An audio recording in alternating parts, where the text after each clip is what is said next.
To think about this in terms of physics, let's suppose that the function f is telling me the position of some object. This is kind of like my car odometer from my previous lecture, where I'm measuring how far I've gone. Now, it's somewhat traditional in this context to have my independent variable be t, which is standing for time. So at time t, what is the current position of my truck or your baseball or whatever object we are following? We want to calculate the speed of this object. And just like I was saying in my past lecture, what we're going to do is mark off two different positions in time and calculate how much distance the object traveled across that amount of time. So in this example, my object is moving along a straight line, perhaps. At position time t equals a, the object might be here.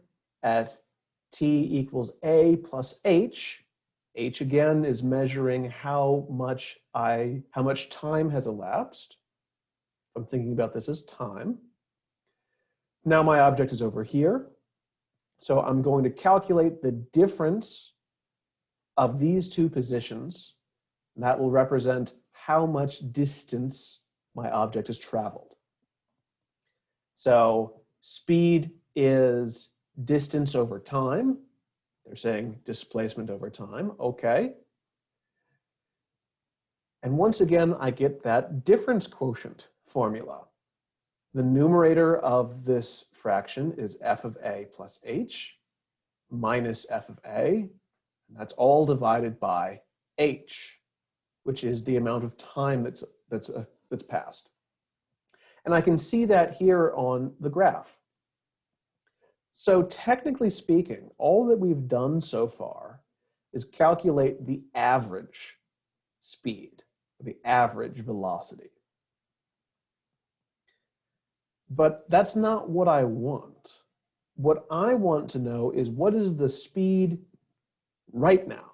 What is the instantaneous speed or the instantaneous velocity? That's what my odometer actually tells me. The odometer doesn't tell me that for the past hour or so, you've been going about 35 miles per hour. The odometer tells me, well, right now, this second, you are going 43 miles per hour. And maybe 1 second later, you will start to slow down. Or maybe 1 second later, you'll start to speed up. But it's a much faster readout. How am I going to calculate that? The way I calculate that is I say that my average velocity is more accurate as I take shorter amounts of time. And that's exactly the idea with taking this blue secant line, shrinking the value of h, so I get something that's more accurate to the tangent line, which is drawn in pink. So that is my geometric understanding of what's going on. But for my system here, my real world trying to find the speed of a car, I'm saying that my calculation of speed is more accurate as I average over a smaller amount of time. Let's actually do that. Oh, yes. Here we are. The velocity function should be equal to the limit of that difference quotient. So let's actually calculate such a thing. Let's suppose that my distance function, my position function is f of t equals 0.49 t squared. Let's calculate the speed or the velocity. I'm being a little bit imprecise with my technical terms, but let's calculate. So the velocity should be the limit of this difference quotient. So here we're calculating the velocity at any time t. It'll be the limit of t plus h minus f of t divided by h. So here I am calculating the slope of that tangent line. I'm going to leave the t's as a variable because the slope of the tangent line will be different for different values of t. That's okay because the limit only cares about the variable h. So here I have written in the formula for the function f.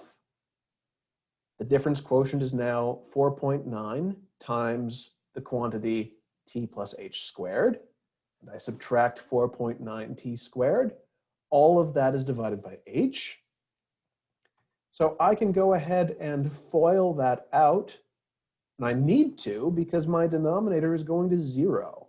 I won't be able to evaluate this limit unless I clean things up a bit. But here we have multiplied it out. The t squareds will cancel, and we're left with 4.9 times 2th plus h squared, that whole quantity. And then I divide by h.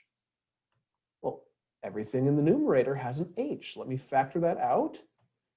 I can cancel those h's just like we've been doing for limits for a while now. And I'm saying I'm taking the limit as h goes to 0. And I get 9.8 t. That's the answer. So depending on the value of t, the speed of this object is going to be 9.8 times whatever the time coordinate is.